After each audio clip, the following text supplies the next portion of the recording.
All right, YouTube, for our air fryer hot dogs for Tuesday, we got the hot dogs in there. Stick them in there, 380 at 6 minutes. And after that, we'll do the buns. All right, YouTube, so they're done. Look at those hot dogs. Now we'll do the buns. All right, YouTube, so we have the buns in there. Put those in. 350 at 2 minutes. See you at the plate. All right, YouTube, so those are done. Now we go to the plate. All right, YouTube, so take your mustard.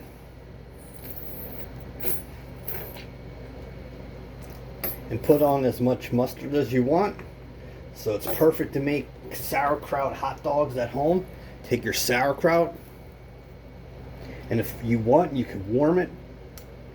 But it's just as easy to do it this way. I like it cold, but you could warm it. And that's it, YouTube. Your sauerkraut hot dogs at home. Like I said, you could add some more if you want.